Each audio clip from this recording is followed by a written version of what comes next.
नमस्कार साथियों।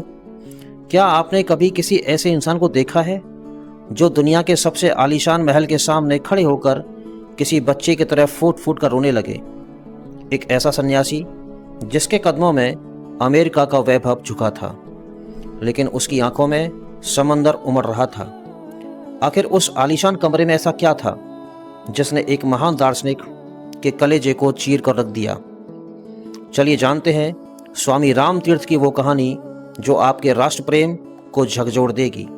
तो आइए, स्वागत है आपका प्रदीप वॉइस के खूबसूरत सफर के साथ। ये बात उन दिनों की है जब स्वामी रामतीर्थ अमेरिका में थे।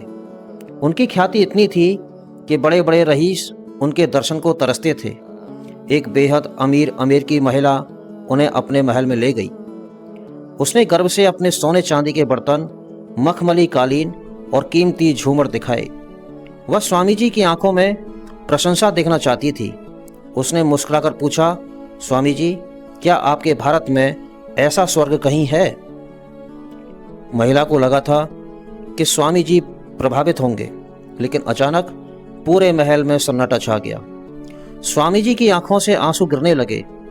वे दहाड़े मारकर रोने लगे। वह महिला घबरा गई। उसे लगा शायद कोई अपमान हो गया।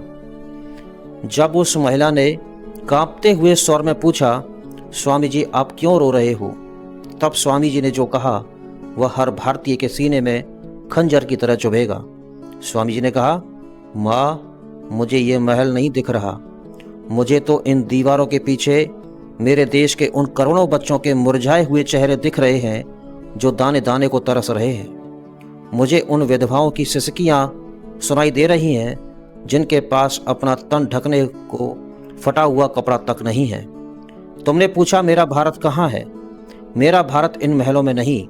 मेरा भारत तो उन दरिद्रों की झोंपड़ियों में तड़प रहा है। दोस्तों, स्वामी रामतीर्थ का वह रोना सिर्फ एक सन्यासी का रोना नहीं था। वह एक बेटे की तड़प थी अपनी भूखी माँ के लिए।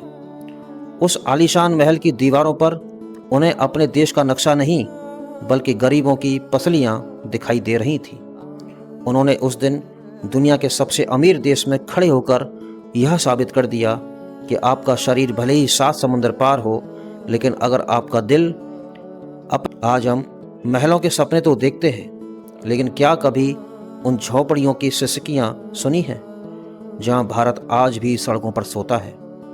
स्वामी जी का वह संदेश आज भी पूरे भारत में गूंज रहा है। मेरा राम ईश्वर मंदिरों में नहीं बल्कि उन भूखे पेटों में रहता है।